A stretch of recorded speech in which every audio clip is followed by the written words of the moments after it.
Compañeros, compañeras, camaradas todas, todos, bienvenidas una vez más acá a este espacio como pez en el agua, en la 4TV, donde estamos conversando con diferentes compañeros y compañeras que vienen de trayectorias distintas, con experiencias distintas, con historias de vida múltiples, diferentes, diversas, que nos ayudan a entender un poco mejor nuestra historia, nuestro devenir y el mundo en el que estamos viviendo, porque tenemos la intención de transformarlo. Y entonces por eso invitamos a compañeros tan importantes, relevantes y con una trayectoria tan profunda como el camarada Luis Rojas. Bienvenido. Gracias, Olay. Es la primera entrevista que me hacen así. Ahí está. Muy bien. A cada iglesita le llega su fiestecita. A cada guajolote le llega su Navidad. Y a Luis Rojas le llegó la hora de ser entrevistado acá en la 4TV. ¿Y quién es Luis Rojas? Luis Rojas es un militante de izquierda revolucionaria que desde la juventud, allá en los años 60, particularmente en la coyuntura del 68, se incorporó a la lucha política por transformar profundamente la realidad de nuestro país y ha participado en varias organizaciones, movimientos de masas, diferentes coyunturas políticas en donde ha jugado un papel importante. Actualmente es dirigente de la Organización Nacional del Poder Popular y se articula con diferentes procesos de unidad socialista.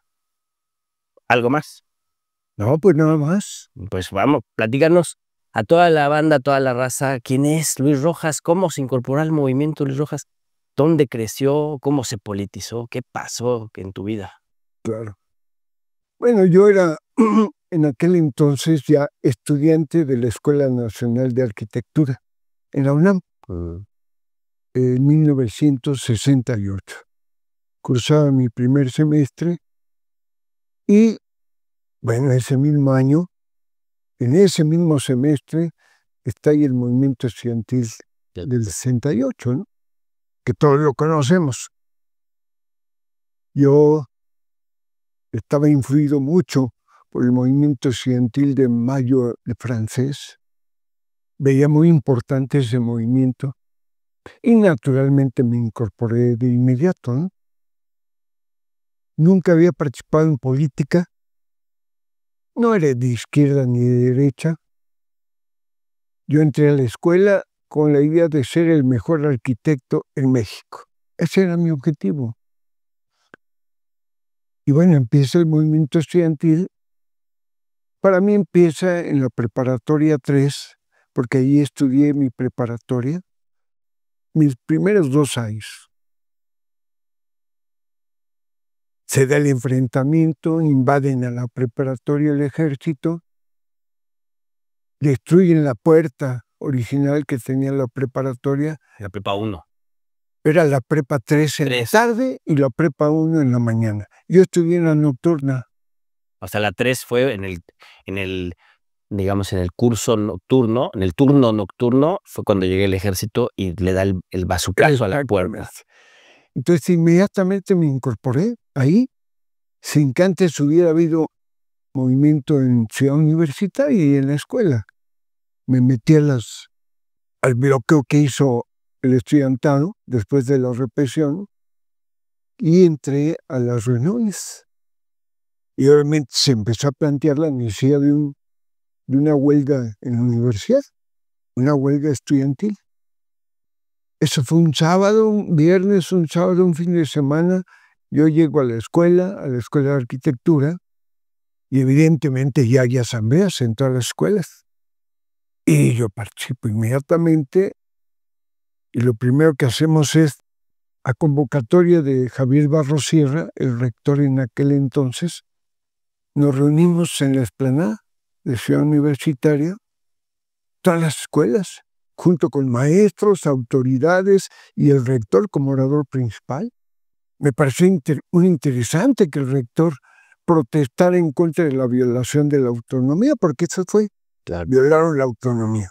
Hacemos una marcha, nos dejan llegar hasta Liverpool, precisamente hasta Liverpool, ya regresamos a Ciudad Universitaria. No solo los estudiantes de la universidad, la UNAM, empezamos a participar, sino también los estudiantes del Politécnico, de Chapingo, de la Normal, sobre todo, porque están en el centro del país. La Vocacional 7, enfrente de la Plaza de las Tres Culturas, pues estalla huelga y empieza el movimiento ahí también. Y me refiero a eso porque yo vivía, pues, ¿qué será? A medio kilómetro de esa escuela, ¿no? O 300 metros, ¿no? En Santa María la Redonda, lo que hoy es el Eje Central.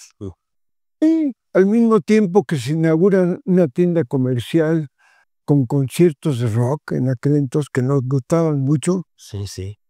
pues nos juntábamos y llegaban y decían, ya llegaron los granaderos para desalojar a los estudiantes de la vocacional 7. Nos retiramos todos del concierto y nos enfrentamos a los granaderos. O sea, toda la banda rockera Sí, se fue a apoyar a los estudiantes. sean los barrios de la colonia Guerrero, de la colonia Peralvillo, de la San Simón, de la Santa María la Ribera, de Tepito, de Peralvillo, imagínate. Entonces, pues evidentemente convivíamos las bandas en armonía, pero a veces en enfrentamientos entre las bandas. Estábamos acostumbrados al enfrentamiento. Entre barrios. Y entonces si llegan los granaderos, pues rápidamente los desalojamos. En lugar de desalojar a los estudiantes, desalojamos a los granaderos. Y ya regresamos al concierto. Esa fue mi incursión. Y además una experiencia de poder popular, ¿no? Pues, El hecho de que un contingente de jóvenes pueda, en un acto de represión, repeler la represión, pues eso te da orgullo y te empodera, ¿no? Y ya no mandaban a los granaderos porque no podían. Mandaban a los soldados, pero soldados jóvenes. Y tampoco podían, porque además salían las señoras con sus sartenes, con sus escobas, a pelearse con los soldados, porque acababa de haberse dado la invasión militar del Politécnico en Checoslovaquia. Está muy presente y de cómo los estudiantes se enfrentaron a la invasión, ¿no? Entonces las señoras, sobre todo las señoras, porque era en la mañana cuando se daba eso, y los jóvenes nos enfrentamos ahí cotidianamente. Al mismo tiempo participaba en las asambleas diarias que había en la Escuela de Arquitectura y que me permitió incorporarme al movimiento de lleno, tanto en el barrio donde vivía yo como en la escuela donde yo estudiaba. En arquitectura ya. En la Escuela de Arquitectura. Y ya ahí pasan al proceso de huelga. Sí, inmediatamente se estalló huelga en la universidad. Y conforman el Consejo Nacional de Huelga. Y se conforma el Consejo Nacional de Huelga. ¿Tú incorporaste al Consejo Nacional? No, yo nunca fui dirigente. Yo era base. Y quienes dirigían la escuela, los dirigentes políticos que tenían más experiencia, era una organización anarquista. Pero no como los que hoy. Tienen los chavos que venían hijos de republicanos españoles. Exactamente. Germinal Pérez Plaja, por ejemplo, era hijo del secretario de Educación en España. Germinal se llama. Germinal Pérez Plaja. Entonces, ellos dirigían la escuela y muy bien la dirigían. Y ellos eran los representantes de la escuela en el Consejo Nacional de Huelga. Evidentemente, fue enorme ese movimiento trascendente con una gran participación de nuestra escuela, ¿no? Que la mayoría era pequeña burguesía, adinerada, pero participó. Universitario. Así es. Sí. Ese fue mi primer experimento. En el transcurso de todo ese movimiento de julio del 68 a octubre, al 2 de octubre, diariamente yo participé. Éramos brigadistas, repartíamos nuestros volantes en la calle para informar desde el movimiento, de nuestros objetivos, las peticiones que teníamos, ¿no? ¿Cuáles eran las demandas hiperrevolucionarias y ultras del movimiento del 68? Lo primero era que hubiera castigo a los jefes de la policía que habían ordenado la represión en la preparatoria 3. Y no solo en la preparatoria de 3, ya en las demás escuelas. Libertad de presos políticos, que en aquel entonces estaba Demetrio Vallejo, Valentín Campa también. Valentín Campa, y que exigimos su liberación. Igualmente que se derogara el artículo 126 De disolución social. de disolución social. Exigimos eso. Y diálogo público, diálogo con las autoridades, pero que fuera público, no en corto. No. Se adelantaron más de 40 años a las redes sociales, ¿no? Exactamente. Hacer público lo que es público. Entonces, obviamente, nunca resolvieron ninguna de estas peticiones, nunca hubo diálogo público con el gobierno de Díaz Ordaz, y aunque las movilizaciones fundamentalmente eran pacíficas, realmente eran pacíficas, siempre había represión de los granaderos, siempre había represión del ejército, de la policía judicial, hasta de los bomberos que enviaban, ¿no? Entonces, había batallas en las colonias cercanas a la Vocacional 7, donde nos juntábamos todos a pelear 2, 3 horas. No podían, pues. Campales. ¿De veras? Estaba la montada, estaban los bomberos, estaban los granaderos. Y aventaban a los soldados. Y cuando ya no podían, llegaba la policía judicial con pistolas, y en nuestra vecindad, porque todos nos subíamos a la vecindad, aventamos botellas de refresco, piedras, lo que fuera, para defendernos, ¿no? Ya cuando llegaba la policía judicial, disparaba, ¿no? Y entonces ahí ya no podíamos responder. Sí nos enfrentábamos, pero ya no podíamos responder. Claro. Es decir, la represión fue inmediata, quisieron detener así el movimiento y lo único que hicieron fue exacerbarlo, porque muchos de los compañeros con los que actuábamos en la colonia Guerrero, que es donde yo vivía, no eran estudiantes. Ya la banda. La banda. Y pues estábamos acostumbrados, te digo, a pelear. Pero nunca pudieron con nosotros. Está muy poco documentado o nada documentado la participación de la banda en el movimiento del 68. Y no solo fueron las bandas, sino cuando ya se fue exacerbando más la represión y los ánimos de lucha, pues llegaban los papás con tambos de gasolina a dejarla a los lugares donde teníamos nosotros nuestros, para que hiciéramos bomba molotov. Y no solo eso, a veces llegaban y regalaban pistolas. Es decir, ya el enfrentamiento era muy fuerte. Y había una psicología de lucha. Así es. Por ejemplo, al principio, cuando yo estaba en los enfrentamientos, salía mi papá y mi mamá para agarrarme y meterme a la casa. No me dejaba, ¿no? Ya después, mi mamá no hacía eso.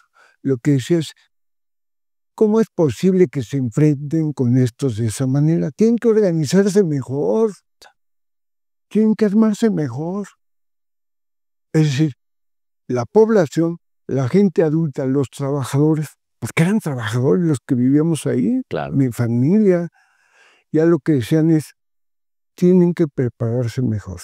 La población ya estaba incorporándose. Los mítines ya no eran de estudiantes, eran de amas de casa y de trabajadores. Poco antes del 2 de octubre, no recuerdo exactamente la fecha, si fue el 27 de septiembre, donde invadieron el casco de Santo Tomás, el ejército, hubo un enfrentamiento. Bueno, yo caí 3 veces en prisión, y en una de esas, en la segunda aprehensión, fue cuando tomaron Ciudad Universitaria. Yo no estaba ahí, estaba en los separos de la policía exigiendo la libertad de compañeros que habían sido detenidos, entre ellos Germinal Pérez Plaja. Y nos informan que acaba de ser tomada Ciudad Universitaria.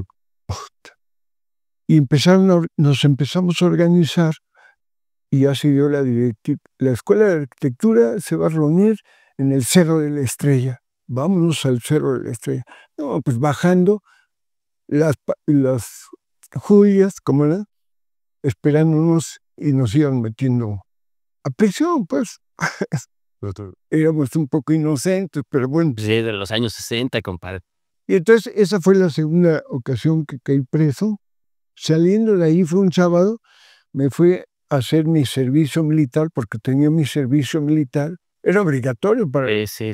Y teníamos los estudiantes de preparatoria y de la universidad la posibilidad de hacer el servicio en las instalaciones de la universidad. Yo llegué a la preparatoria 9, que fue el tercer año de mi preparatoria, donde yo ahí estudié.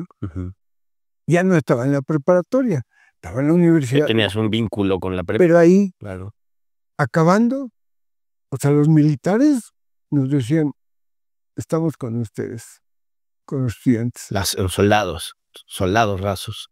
Entonces, ese día, por ejemplo, pues tomamos autobuses y nos dirigimos a Tlatelolco.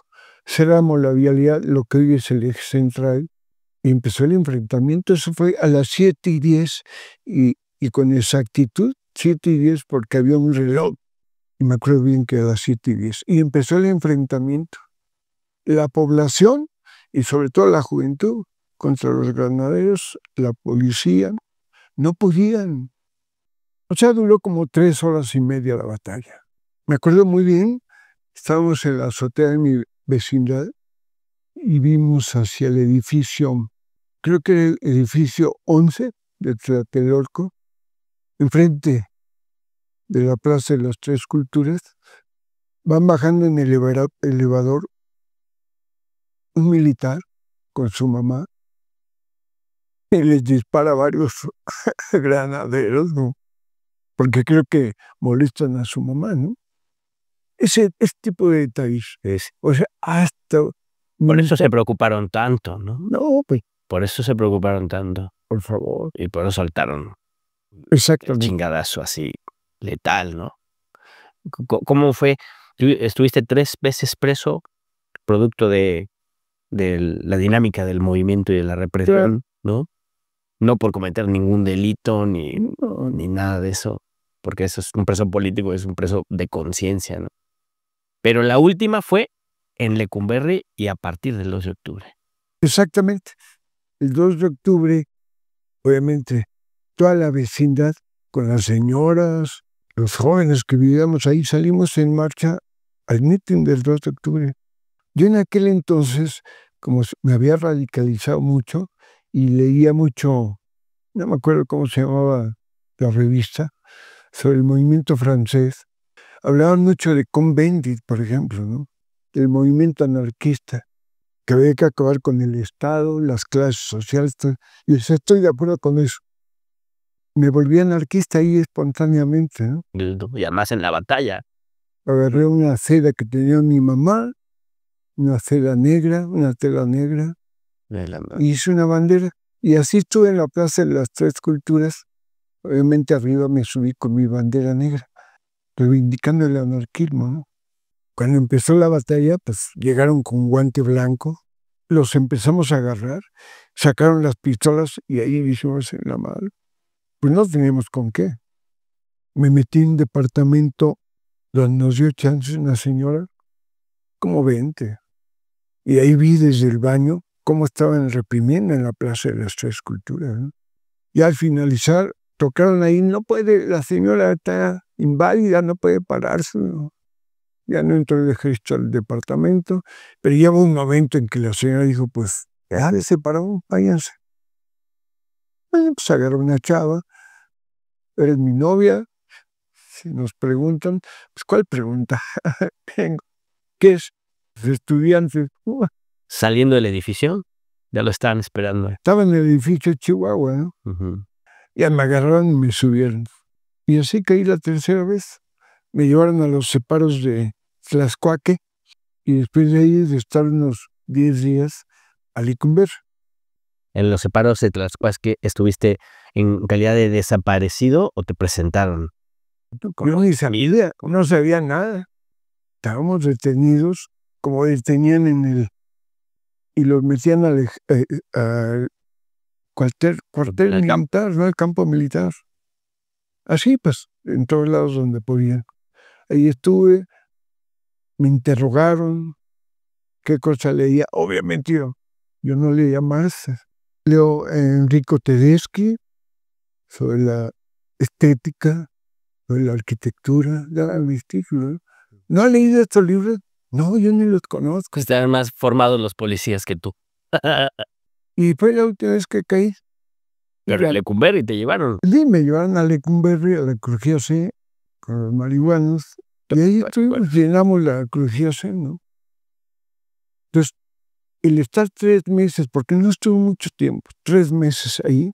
Pues son infinitos 3 meses. Me cambió mi vida. Claro. Y dije, la arquitectura, además de vez, tengo que cambiar este país. ¿Qué pasó en Lecumberri? A grandes rasgos, cuéntanos. No, pues ahí conocí a los viejitos del Partido Comunista Mexicano, a Unzueta, a Rincón Gallardo. Ahí los conocí.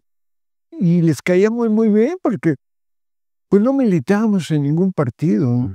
Salíamos a jugar fútbol y protestábamos. Escuchábamos rock. Armábamos escándalo hasta la noche. Pues como éramos los jóvenes. Seguramente había varios compañeros del Partido Comunista que decían, ustedes ya están, ¿cómo se dirá? Ocupados por la colonización burguesa, gringa del rock and roll. Fíjate que no. Eran comprensivos. Fíjate. Quien era más así era el Pino, por ejemplo. Ustedes no son presos políticos. Manchado. Sí, yo me peleé con el Pino porque me dijo que no era preso político. Y nos agarramos, sí, y le gané, ¿no? Esa es una anécdota interesante. Éramos más. No vengas a decir que no soy preso político. Me detuvieron por estar participando en el movimiento. Sí, claro. Pues eso es ser preso político, que no tenemos conciencia.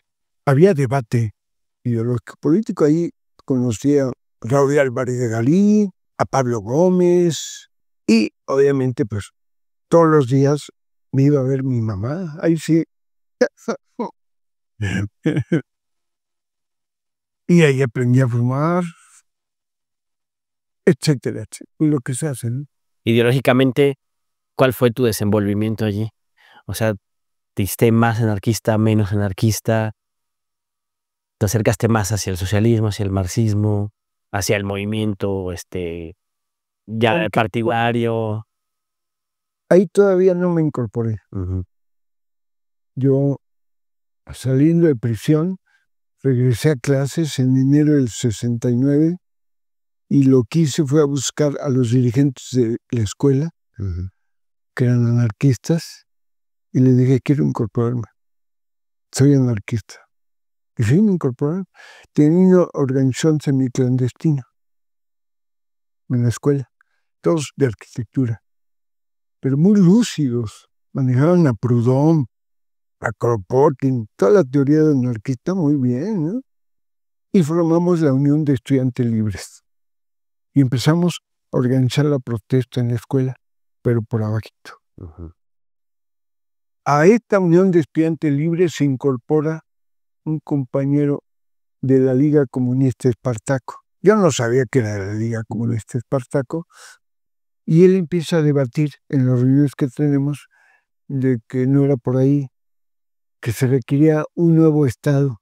Se requería un nuevo Estado donde el proletariado tuviera el poder, el control de la economía, etcétera, de los medios de producción. Y estando ahí en la organización anarquista, conviviendo en la Unión de Estudiantes Libres con marxistas, me convierto en marxista. Asumo el marxismo. Yo estoy más de acuerdo contigo, Satrán. Sin pelearme con los anarquistas, ¿no? ¿Y mantuvieron el grupo o se tuvieron que separar? La Unión de Estudiantes Libres estaba integrada por gente de izquierda, anarquistas, marxistas, de todo tipo. Una gran enseñanza, eso tiene que sostenerse. No había sectarismo. Eso es muy importante. Me meto a la política, me meto a la militancia, me hago marxista. A partir del 69 en el movimiento de la Escuela de Arquitectura. Pero en alianza estrecha con los anarquistas que eran muy lúcidos, muy abusados, que no eran sectarios. Así fue mi primera etapa. Y de ahí empieza el proceso, me imagino yo, ¿no? El proceso que va a germinar en el autogobierno de arquitectura.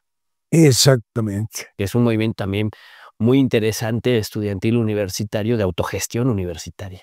Y de transformación para mí, porque yo lo que salí, lo que quería era organizar un movimiento armado, igual que mis hermanas. Sí, la historia alrededor de esto, de esta biografía que tú nos narras, pues es la historia de la represión y de la radicalización de la Por izquierda, supuesto. ¿no? Se cierran las vías democráticas políticas y se abren las vías de la lucha de confrontación.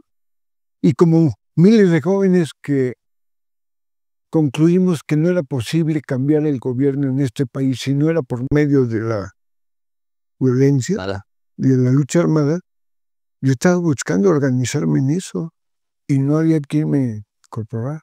Mi hermano sí, junto con Jorge Po, junto con otros jugadores del fútbol americano en el IPN, formaron un núcleo que más adelante se llamó los Lacandones.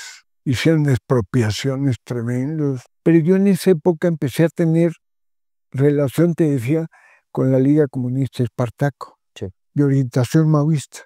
Yo le decía, y hay que empezar a reunir armas para prepararnos para... Para mí era eso. No negro, porque me decían el negro y ya entonces. Ahorita no requerimos armas. Esto es lo más fácil. Lo que requerimos es brazos dispuestos a tomar las armas. Y conciencia revolucionaria, ¿no? Por supuesto. Para tomar las armas, en ese momento se requería tener disposición a una revolución. Sí. Entonces, lo primero es que hay que organizar al pueblo, a los trabajadores, que tengan conciencia que se requiere hacer una nueva revolución en México. Pero podemos tener las armas, ¿quién las va a tomar? Pues tiene que ser el pueblo. Y dice, ay, cabrón, tienes razón tú. Tienes razón. Lo que requerimos es elevar la conciencia del pueblo, organizar la lucha del pueblo. Dice, pero tiene que ser a partir de sus necesidades inmediatas. No puedo llamarlos a hacer una revolución. Tú vas a decir, pues, este loquito que trae. Tienes que partir de sus necesidades inmediatas. Y a partir de ahí empezarlos a organizar. Y ya es la lucha. Legal e ilegal. Es decir, aplicar la línea de masas, que fue lo que aprendimos, y que era la línea de la Liga Comunista Espartaco, en aquel entonces que se desintegró en el 68 por sus diferencias, pero que tenían una orientación maoísta, y que era correcta. Entonces, ahí decido no tomar las armas, de que no era el momento de tomar las armas. Porque yo salí en la idea de que en 5 años hacemos una revolución en este país. Entonces, no. Ahí concluimos en la Escuela de Arquitectura y aprendí que había que organizar a las masas. ¿Y cuáles eran las necesidades de los estudiantes de arquitectura?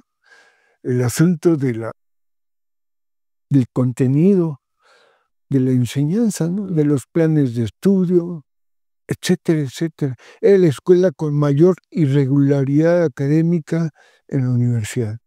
Muchos reprobados. Era una carrera que te exigía estudiar desde la mañana hasta la noche, todos los días. Y además usar los sábados y domingos, bueno, los domingos, porque hasta los sábados teníamos clases, hacer tarea. Era terrible. Extenuante. Y además comprar los materiales, ¿no? Pues sí. Que siempre ha sido el tema. Exactamente. La mayoría de los estudiantes de arquitectura en aquel entonces era pequeña burguesía con recursos económicos. Pocos éramos de origen proletario, de origen popular. Pero esos estudiantes que tenían recursos económicos también tenían problemas económicos. La mayoría estaban reprobados, ¿no? Entonces vamos a cambiar los planes de estudio. Y una ventaja que había en la arquitectura es que había un colegio de profesores democrático, marxista, no lo decían, ¿no? Pero eran marxistas, socialistas, que junto con nosotros empezamos a promover un cambio en el contenido y la orientación de la enseñanza, y de que había que hacer una reforma administrativa en la escuela. Entonces los anarquistas y los maoístas, que éramos los que estábamos en el Comité de Arquitectura en Lucha, que formamos, éramos tan originales que no queríamos ponerle Comité de Lucha Arquitectura. No, Aquí se va a llamar Comité de Arquitectura de Lucha. Éramos medio mamilas, ¿no? Y entonces creamos el Comité de Arquitectura de Lucha a partir de la masacre del 10 de junio en las calles. Hicimos la asamblea. Vamos a sacar a los priistas que tienen estos locales y vamos a formar el comité aprobado en la Asamblea General. Lo sacamos, tomamos la escuela y empezamos a acumular fuerzas entre los anarquistas y los maoístas. Se viene la huelga en la Universidad de Sinaloa por una reforma a la ley orgánica. En aquel entonces era el 72, creo, pero la Escuela de Arquitectura decide ir a exigirle al director que apoye esa reforma. No está el director, vamos a la siguiente autoridad, rectoría. Fuimos, nos entrevistamos con el secretario de gobierno de la UNAM, empezamos a decirle que apoyara la huelga de la Universidad Autónoma de Sinaloa. Nada más aguánteme un ratito, voy al sanitario, ya no regresó. Lo esperamos, nos digo que nos esperamos, aquí vamos a estar. Y nos quedamos ahí. A los 3 días, ya los estudiantes con menos disposición de lucha, ¿qué te fresa, no? Pero que estaban luchando, ¿no? Es muy importante cómo incorporas a un sector de la pequeña burguesía a esta lucha. Y dicen, pues ya vámonos porque estamos en huelga de hambre, además, no, y se ponen de acuerdo los principales dirigentes. El maoísta Guillermo Satrain y el anarquista Germinal Pérez Plaja. Ya vamos a levantar y vamos a la escuela, pero vamos a tomar el poder de la escuela, a tomar la dirección de la escuela. Y dije, sí, lo menos, ¿no? Tomar la dirección. Bajamos una asamblea enorme y empiezan a hablar ellos. Y dicen, vamos a tomar la dirección de la escuela, pero no local. La administración. La dirección académica administrativa de la escuela. Y empiezan a plantearse un programa académico con objetivos y una estructura democrática en la escuela. Y establecemos el autogobierno en arquitectura. La máxima autoridad en la escuela es la Asamblea General de Trabajadores, Maestros y Estudiantes. Y sí, la Asamblea General era la que decidía. Aquí desaparece el director, todos los organismos de dirección académica quedan destituidos. Toda la estructura vertical priista tradicional. Quedan destituidos. ¿Se aprueba? Se aprueba. Unánime. Unánime. Con maestros muy lúcidos, muy lúcidos. En serio, españoles, ¿no? Republicanos. Llegan los estudiantes de economía, de antropología, a proponer que hagamos un cogobierno, como lo tenían ellos ya establecido en economía, en antropología. Y Germinal Pérez Plaja se paraba y decía, nosotros no vamos a compartir el poder. Nosotros no vamos a establecer un cogobierno. Nosotros vamos a establecer un autogobierno. Se toma el poder en su totalidad. Quedan destituidas todas las autoridades. No vamos a negociar con las autoridades. Y la fuerza para sostener eso era la gente, la asamblea, estudiantado, los académicos. Y cada grupo académico, cuando tenía la clase y la cátedra del maestro, si el maestro se ponía autoritario, porque eran muy autoritarios los maestros, Sí. Lo desconocían, iban al comité de arquitectura de hecho para pedir un maestro que lo sustituyera, y lo sustituíamos con maestros que estudiantes o maestros no les iban a pagar salario, no importa, decían los maestros, no importa que no nos paguen. O sea, se estableció un autogobierno en serio, ¿eh? ¿Cuánto tiempo duró el autogobierno en la arquitectura? 1 año sin legalizarse. Así, autogestión pura y dura, ¿no? Las autoridades universitarias designan a un director y llega con grupos de derecha a querer tomar la escuela y no pueden. Los estudiantes salimos de clases, nos enfrentamos a ellos, impedimos que tomaran la escuela. No pudieron. Se iba a tratar el tema en el Consejo Universitario y acordamos ir al Consejo Universitario en marcha. No nos dejaban pasar, pero Flores Solea el director de Ciencias Políticas, Ceseña, el director de Economía. Déjenos pasar al autogobierno, que nos expliquen su, digamos, quietecito, nos sentamos y empezó el debate. Y derrotamos, ¿no?, a Soberón, a Capdeville, que era el director impuesto en arquitectura, a Ojerto, que era el director de Derecho, la gente de derecha, ¿no?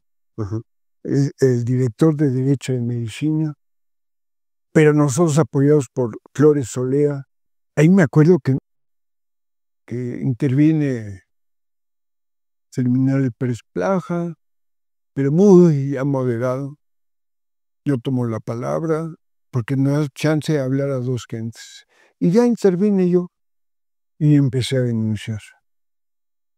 Ustedes sacaron un desplegado apoyando a Capdeville, que está aquí, pero aparece el maestro de estructuras que me dio clases y ya está muerto. ¿Cómo es que aparece firmando?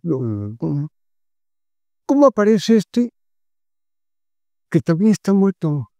Le pegó tanto que se salió Capdeville, ¿no? Ese pues era un desplegado pagado, pues, fax, porque no tenía apoyo. Pues una pinche madriza, ¿no? Y ahí se legalizó el autogobierno. El Consejo Universitario nombra una comisión que va a ir a platicar con los talleres de número, que éramos nosotros, y a platicar con los talleres de letra, que eran los reaccionarios. Y entonces se legaliza ahí el autogobierno. Y surge toda la etapa de los talleres, famosos talleres, ¿no? Los talleres ya existían. Ya. Ahí pero con todo el contenido que ustedes les daban. Así es, ¿no? ¿Cuáles eran los objetivos del movimiento? Que la enseñanza de la arquitectura partiera de la realidad. Nos ponían a hacer proyectos, por ejemplo, hacer una casa en la luna, para que desarrollaras tu imaginación. Para Elon Musk.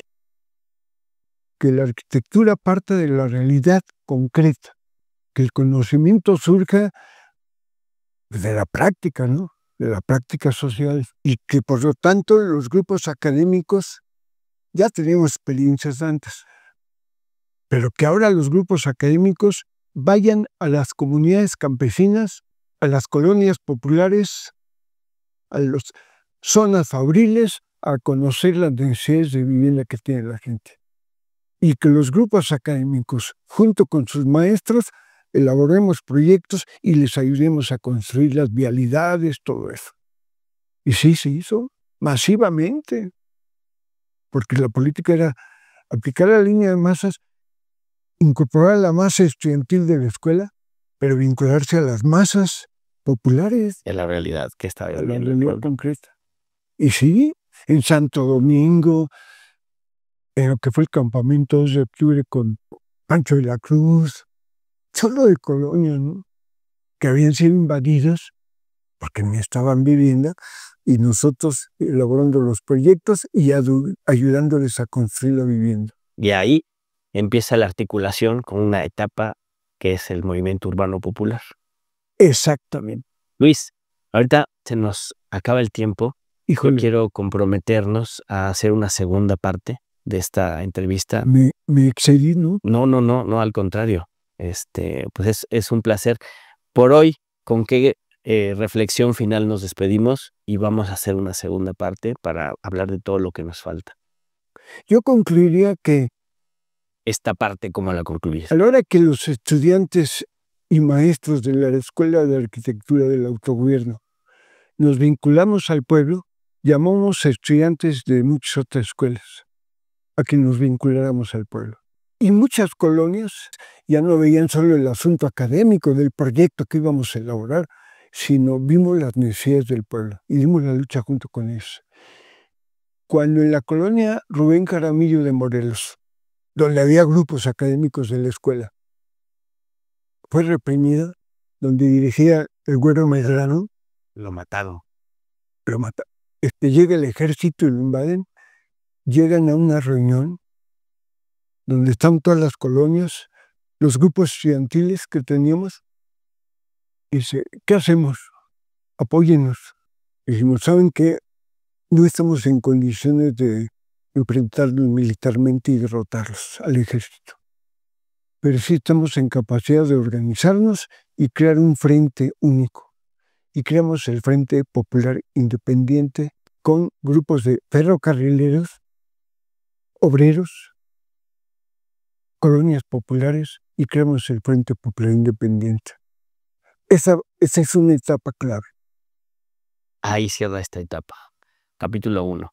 Muchas gracias, Luis Rojas. Allá usted tiene que saber que tenemos acá con nosotros un camarada que forma parte de la historia viva de nuestro pueblo.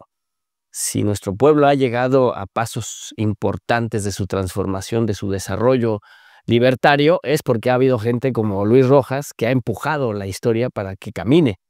Y es importantísimo conocerlo porque nuestro camarada no ha hecho su autobiografía y no ha hecho sus memorias. Entonces aquí tenemos que recuperarlas para compartirla y que sea memoria colectiva. Muchas gracias por atender a la 4TV. Los invitamos a ver toda la programación, a ver las noticias, las mesas de análisis.